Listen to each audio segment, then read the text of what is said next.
Eagle 6 in the train. Roger. Over 1 bombs away. 125 high, above 20, Europe south. Eagle 6 radar contact. Eagle 6 is visual. And it goes left.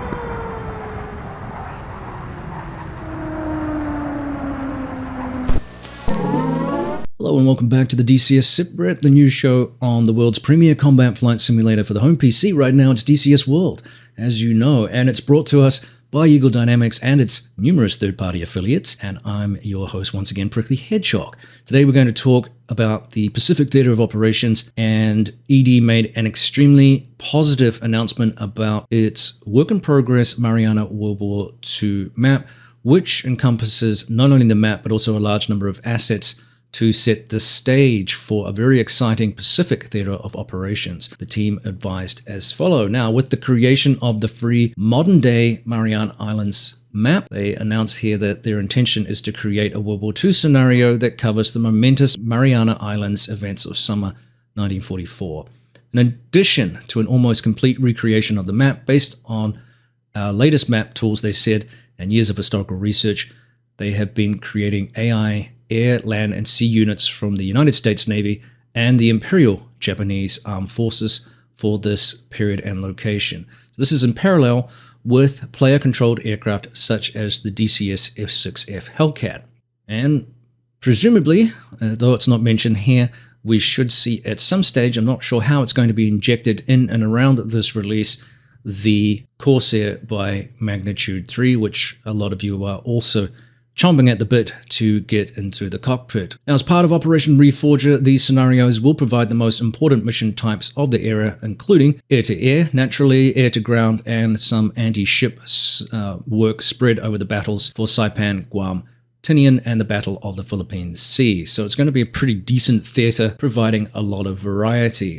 So let's talk a little bit about the islands and what they plan here, along with the assets for this World War II Pacific pack. So the team went on to say that they were able to use some of the elevation mesh from the modern-day version of the Marianas map. The vast majority, however, was redone to account for the correct buildings, the airfields, the agriculture, roads and rails, ports, and also urban areas. They also retextured the entire map surface to improve the quality and accuracy based on their experience with the modern-day version.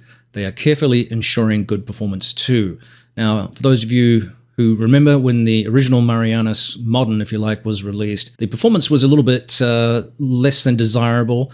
A lot of issues came up because of the high detail with regards to shadows in the trees and things. And even though it was a relatively small land mass, which you would think you'd be able to pack in a lot of detail there because you don't have a large land mass, you have a series of smaller ones, it still caused some disappointment in terms of the initial release in regards performance. Now, ED, to their credit, obviously rectified this. They did some optimization work, and largely it's a moot point now because the game has undergone some pretty significant performance updates well beyond when that problem came about. So for most of us, that should be resolved, and if they are true to their word, which I have no reason to doubt they will deliver, this should be a great map to fly around on. Now, detailing the vast number of units for this theater has extended the development period and hence the release of the Hellcat 2. But I still think that's a good decision given the nature of the particular conflict. I think more assets is generally going to be beneficial for players and fans of that particular era. They'll be looking for a degree of authenticity. So in parallel, they said we've been creating a large Pacific Theater of Operation assets pack, including the following: the SBD-5 Dauntless Dive Bomber, the A6M50, the Nakajima B6N Jill Torpedo Bomber, and the D4Y Judy Dive Bomber for the Imperial Japanese Navy. Naval operations will, quite correctly here, naturally form a critical aspect of Operation Forager, and they've been developing many vessels spread over different types. The US Navy, we have the USS Enterprise aircraft carrier, Iowa-class battleship, Cleveland-class light cruiser, and Fletcher-class destroyer. And for the Imperial Japanese Navy, they have the Shokaku aircraft carrier, Ugomu-class destroyer, Kongo battleship, and Mogami cruiser currently. I'm not sure if that's a hint that they're going to produce more naval assets for the Japanese Navy. We'll wait and see. I'm not sure here too, now that I think of it. Remember that Magnitude 3 was also developing its own assets, I believe, for the release of the Corsair, such as the Essex class carrier. So I'm not sure, again, how these are going to pair with or be part of the Corsair's own package, if you like. So we'll have to wait and see for more information.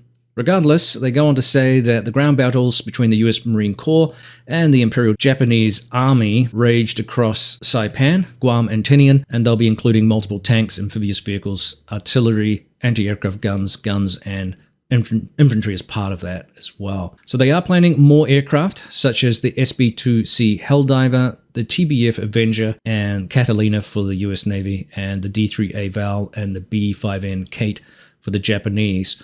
All these are a substantial number of other assets, and AI units will be available in the DCS World War II Pacific Pack. Remember, you're going to get a 30% discount on that pack if you own the existing World War II Assets pack. So a little bit of incentive there too. If you don't own, and you're a World War II fan, you happen to not own the World War II Assets pack, it might be a good time to pick that up. I'm not sure if it's on sale right now. I didn't check prior to recording this whether or not that Assets pack is actually on sale right now, because you will benefit from the discount on that and the discount for the Pacific pack. So again, a little bit of research might be necessary, but I think that's a good bet if you want to save some money there. Overall, this is very, very positive news for World War II fans awaiting updates on both the map, the assets, and the accompanying aircraft, which, as I said, includes the Hellcat, and hopefully we'll hear more news about how the Corsair from Magnitude 3 fits into this release plan. I do regularly receive requests for new info on both of those aircraft. Unfortunately, we're not seeing release dates or even sort of broader quarter release window dates just yet for either of these aircraft. But remember, one of the delays to this whole thing was the assets pack that they were creating, but they also had mentioned too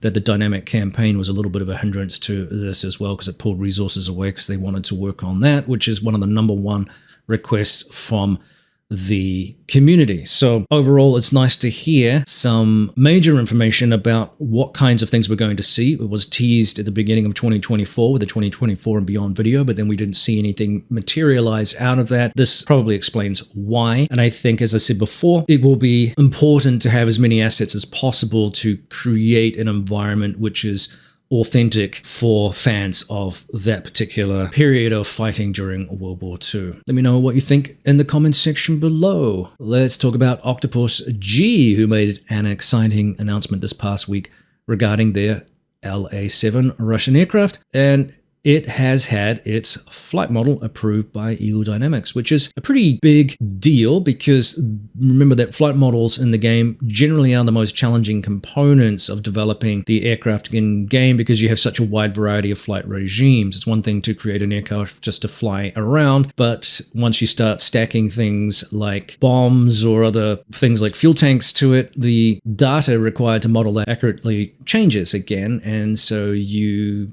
throw the landing gear in there, you put the flaps down, you're in maybe high alphas, whatever else it is. All of these things have to be calculated in a way that makes the aircraft behave in an authentic manner. So there's a lot of fine tuning that goes on.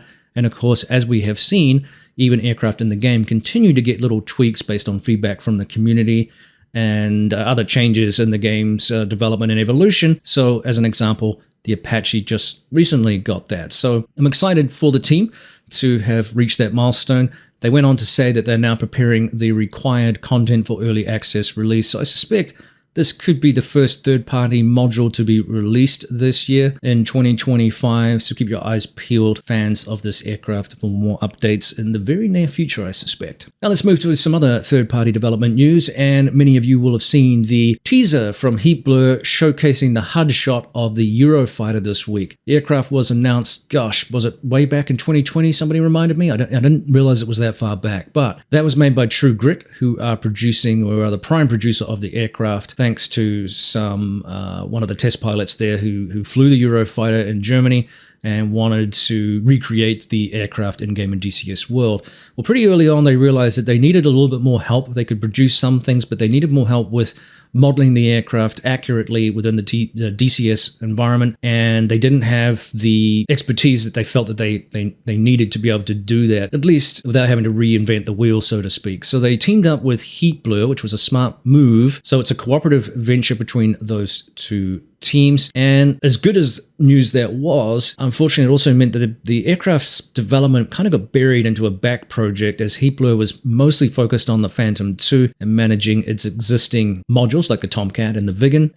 who continue to benefit from the lessons learned that the team got from developing the F4E and putting it into the game. And that raised the bar really for third-party development quite a bit. They achieved some things that have never been seen before in the game that even Eagle Dynamics hasn't done. So Heatblur, again, it was a smart move, I think, by True Grit to team up with Heatblur. So we're seeing now more and more of these teasers. Very much a good sign. Remember that Heatblur they don't overhype their modules. They tend to release things in a manner which showcases where they're at with things, and they avoid the hype train kind of teasers that perhaps some of the other third-party module makers do. I'm not going to name names, but when they are ready to release, we see more and more snippets like this. So, it's a good sign, I think, of where we might be with regards to the progress on this aircraft. So I would not be surprised to see a 2025 release. When that will be exactly in the year is hard to say. I guess it depends on the timeline for things like the Hellcat, the Corsair, the LA7, updates to maps, etc., etc. So we'll have to wait and see. Of course, the Eurofighter, once introduced, will be the most advanced Gen 4 aircraft, which, like the F-35 recently, provokes some snarling complaints about parity. And as I've said before, I don't think there really is such a thing as parity between the East and West right now. The popularity, too, of Western jets like the F-16 or even the F-14, some of the older aircraft, tend to make for good sales and therefore good business enterprises for third-party teams, and even for Eagle Dynamics. The F-16, the F-18, the A-10C2, the F-14, like I said. The Phantom II was a huge boost for Heatblur, and now I think in a natural development, an aircraft like the Eurofighter, which is, a non-American jet, it's a European consortium, is, makes for good sense. I think the Tornado, as an example, too, will be a popular module for Aviastorm, right? So I think part of the challenge for some of the developers is that not all of the Redfor aircraft present the same business opportunities in terms of excitement or hype or just general popularity. And then the other impediment and the constraints of, I guess, international law, the geopolitical situation. So therefore, it's potentially harder to acquire legally information needed to produce the Redfor aircraft, certainly the more modern ones, in a way that is accurate. And people will complain about this and say, well, if you can produce the F-35, you can produce anything. But this is a little bit of a fallacious argument, taking the existence of data on a later model aircraft like the F-35, although it is a logical leap. It's also an erroneous one too, because what we have learned or should know is that information is peculiar to the specific airframe. It doesn't flow that information is released in a linear fashion. There may be a variety of reasons why, outside of just secrecy, information isn't available on a particular airframe. In some cases, it could just be that the airframe is old enough, there are few working examples, or it had a very short lifespan, and a lot of the data surrounding that particular airframe wasn't kept. And so, I think in this digital age, we assume that a simple Google search will reveal all of the things that we need on some of these aircraft. So, again, don't make that leap that just because, again, the F-35 is available, every iteration of an aircraft prior to that is suddenly also open access, and we should be able to recreate it. As much as I'd love to see more Redfor, I think certainly a MiG-25 would be a really exciting counterpart to, say, the F-15s. But sadly, what we're seeing is more accessible modules, such as what OctopusG has done with its LA7, and apparently they are working on an Su-22, if I remember rightly, or, say, Red Star Simulations with the MiG-17 project, and even Magnitude's 3's MiG-21. They have promised to do an overhaul of the MiG-21 because recently they got more data that was available to them. So they're going to upsweep that module at some point here, and I'm looking forward to that happening. So again, I suspect there just isn't enough production capacity among many of the teams that we have in game right now, many of whom are pretty small, remember too, to tap onto the stable of aircraft potentially available in the Redfor stable. Last week's announcement on the Su-25 by ED was really helpful, but as we know, it's not going to be a full fidelity concept that many of us are looking forward to. Nonetheless, a lot of you pointed out that it's a hell of a lot of fun to fly, even in its more simple guise, and it does offer a lot of rinse and repeat fun associated with operating in the game right now. So yeah, the long and short of it is, I agree, there is a lack of parity. I don't think you're going to get necessarily peer-to-peer until we have the bandwidth, perhaps, that some of these Redfor aircraft can be looked at more seriously again, and whether or not there is feasibility to pull them into the game. But it's going to come down to individual research of some of those teams, and again, whether or not there's complete enough data to recreate these modules. Remember, it can't just be stuff that's on the internet. It's got to actually be released and available to the public without any caveats attached to it. And that's one of the reasons why ED has argued that it can do the F-35, and that statement and that project as a concept was endorsed by India Fox Echo. Now, to round out the newsletter and getting back to Heatblur again, they also showcased Tomcat updates, which were seen in the 2025 and beyond video. So the team advised that in some ways, 2025 is a year of checking off some long-standing features. Together with the A6E AI and the Draken AI units, which we saw in the very fleeting glimpse of in the 2025 and beyond video, which a lot of you pointed out to me, they're also working on finishing up the early A F-14, which is good news. Now, the early A will come with much more basic and old school ALR-45 raw, and they'll also be adding some new visual options to the F-14, such as the bullet fairing and extremely early non-TCS chin pod. The front panel of the aircraft in both cockpits changes markedly as the ALR-67 display is deleted, as well as changes to the right-hand Rio panels. Together with a few other changes, you will be able to fly a Tomcat more authentic to the earlier part of its service life. So that'll be really appealing to a lot of you out there that enjoy that version of the Tomcat. They're also adding more visual features such as an inert AIM-7, the variant, and the ALQ-167 visual models, the expanded chaff adapter, and more. So more visual upgrades such as new effects and other fun Tomcat announcements are to come throughout 2025 for DCS World as they port some of the Phantom features that they have and prepare for the next leg in their Tomcat journey.